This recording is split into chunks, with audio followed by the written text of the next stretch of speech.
Hi, my name is Dr. Angela Alex, and I just wanted to ask Dr. Albert if it was okay that he could take on my medical case because I have a little bit too many patients right now.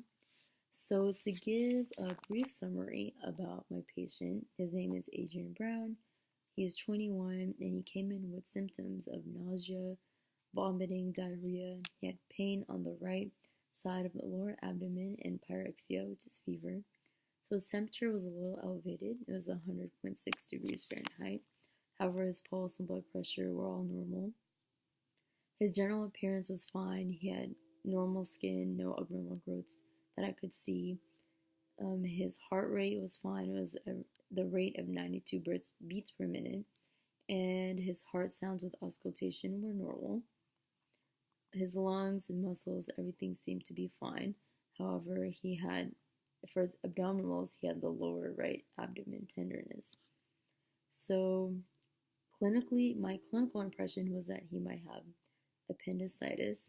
So, I decided to do an abdominal ultrasound, and then we found that in the image, it was seen that there was inflammation of the appendix, but it hadn't ruptured. And then I had explained to him if he wanted to leave it untreated, then it could cause peritonitis, which is the worst.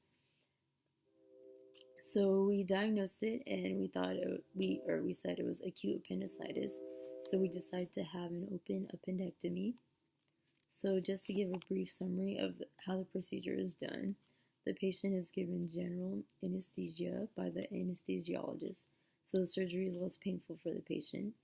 And then the surgeon will then start the appendectomy by cutting a large incision, which is about 2 to 4 inches long, which is called a laparotomy.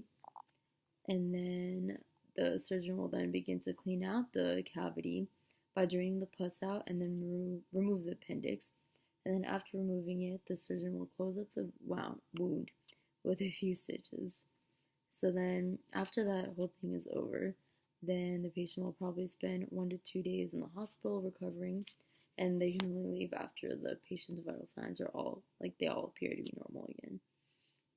So the final diagnosis was acute appendicitis, and I recommend that the patient stays or has a good few weeks of recovery, and that Adrian should limit his activity for 2 to 3 weeks, and he shouldn't try to do any heavy lifting at all. And then also, if the pain doesn't completely go away or even starts to increase, to contact me or another doctor immediately, and we can get it checked out as soon as possible. And then a follow-up appointment is scheduled with Dr. Alex, which is me, or if it could be you, Dr. Albert, in 2.5 weeks after surgery. Thank you.